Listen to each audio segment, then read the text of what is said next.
Assalamualaikum. Hari ini ketemu lagi sama Bang Japra yang mau bacain cerpen Betawi, karya dari Jamilul Lail Rora yang judulnya Buyeng. Ari masih anget, matahari yang belum lama nongol masih ramah mancarin sinarnya. Seperti biasa, sama ari-ari kemarin, pagi itu Naming duduk uncang-uncang kaki sambil baca koran seputar Betawi. Semenjak anaknya yang bontot dagang koran, kelakuan Naming emang jadi kayak orang gedongan. Saban pagi baca koran, katanya sih buat nambah wawasan.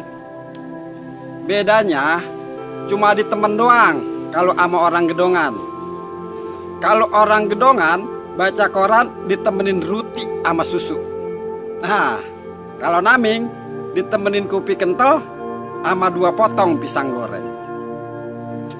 Tentu juga kalau bininya dikasih duit belanja rada lebihan dikit. Kalau dikasih duit belanja ngepres, jangankan disediain kopi kental, mau ngopi aja Naming kudu nyonyol dulu sama bininya yang emang rada pelit kalau udah pegang duit. Sejak kena PHK 2 tahun lalu, kehidupan Naming emang berubah drastis. Kalau dulu habis bulan dia bisa ngasih duit sama bininya, duit gajian. Sementara duit kontrakan yang 2 petak warisan dari babanya bisa dicelengin sama bininya. Sekarang mah boro-boro nyelengin, yang ada duit dicelengan di kodek-kodek lantaran emang udah kagak megang duit barang metet buat belanja dapur. Kalau kagak punya warisan kontrakan, entahlah. Yang pasti hidup Naming bakal lebih puyeng dari sekarang. Apalagi sekarang anak-anaknya udah pada mulai gede. Kebutuhan hidup ikut-ikutan makin gede. Sementara penghasilan tetap kagak ada. Ya, sekali-sekali sih ada tambahan kalau obyekannya ada yang beres. Tapi yang namanya ngobek, kadang udah keluar modal banyak banget. Tuh, obyekan kagak ada yang beres barang atuh. Bujuk buneng. Naming berdecak sambil geleng-geleng kepala. Kalau begini mah, menurut gua bakalan makin banyak aja dah orang miskin. Nah, apa-apa serba mahal. Sementara nyari duit susahnya minta ampun. Di sisi lain, duit negara yang sebenarnya kudu digunain buat kesejahteraan masyarakat habis dikorupsi sama pejabat yang tipis iman. Masa iya sih?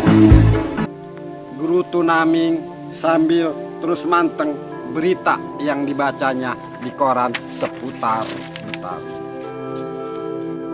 Baca koran sih berisik banget. Perasaan gua orang-orang tuh kalau baca koran anteng-anteng aja. Nah elu kok baca koran jadi kayak orang kena sakit tipes, ngaco sendirian aja. Kata Kibun yang tahu-tahu udah berdiri di samping lakinya. Bagaimana kita kagak jadi orangnya kena tipes? Kalau makin hari hidup kita makin susah, dibebanin sama harga-harga ngelambung tinggi kayak balon gas yang kelepas dari tangan bocah. Sahut Naming sambil membanting koran ke meja. Lah kok bisa-bisanya lu ngomong begitu? Tanya Kibun kepengen tahu. Tuh, kata koran, pemerintah bakal naikin TDL alias tarif dasar listrik. Terang Naming, apa kagak puyeng nih kepala lantaran makin dalam aja bakalan ngerogoh kantong buat bayar listrik. Mending nih kantong kalau banyak isinya. Nah kalau kopong melompong. Hey! Lanjut Naming sambil garuk-garuk kepala.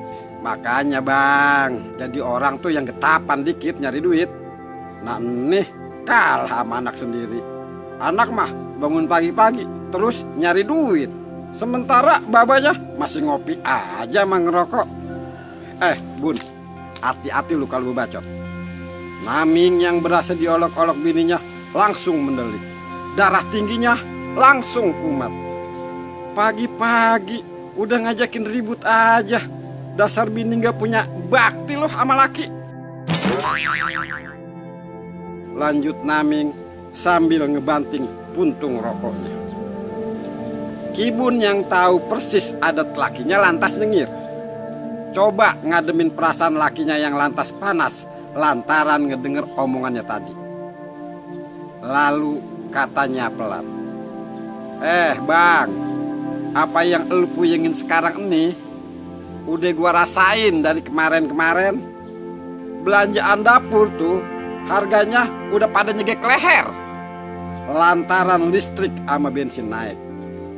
Mending kalau lu nambahin duit belanja. Pan yang ada duit jatah dapur, malah sering lu kentit buat beli rokok. Makanya lu kudu ngeh, Bun. Kita hidup sengsara begini lantaran negeri kita kebanyakan utang. Pan denger-denger sekarang nih, jangankan buat bayar utang. Nah, buat bayar bunga utangnya aja pemerintah kita kedodoran. Masa iya sih? Jadi rada aneh juga sih, Bun. Nah, coba aja lu bayangin. Masa kita bisa hidup sengsara di negeri yang kekayaan alamnya melimpah ruah?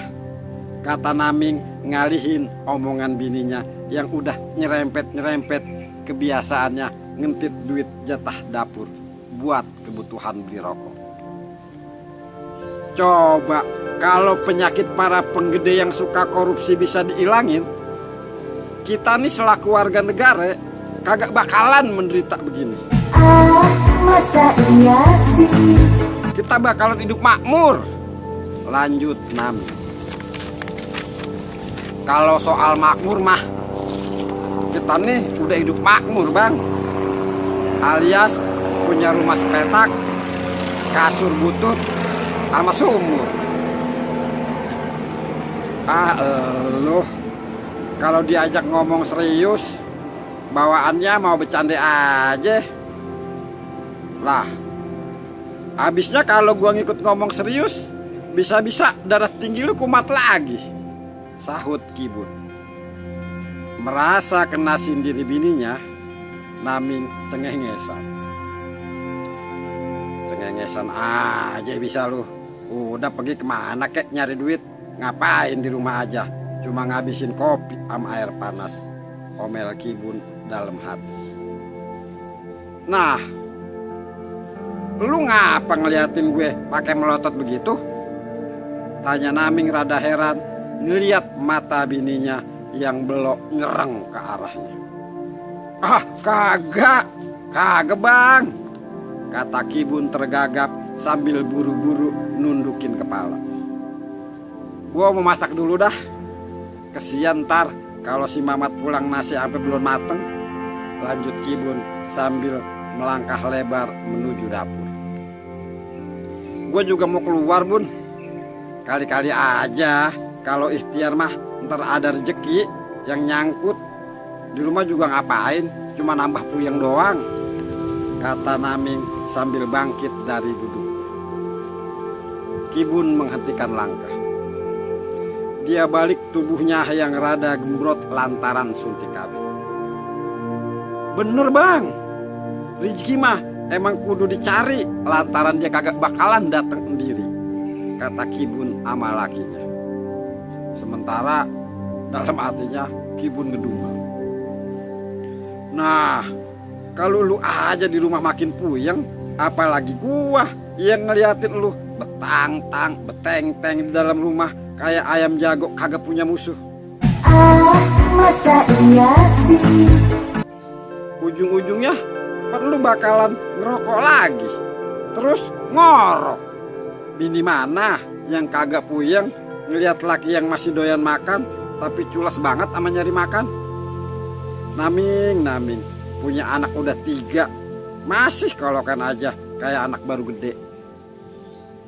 Gue berangkat dulu Bun, Assalamualaikum. Waalaikumsalam, sahut Kibun singkat. Sepeninggalan Aming, Kibun langsung sibuk berkutat di dapur buat nyelesain tugasnya.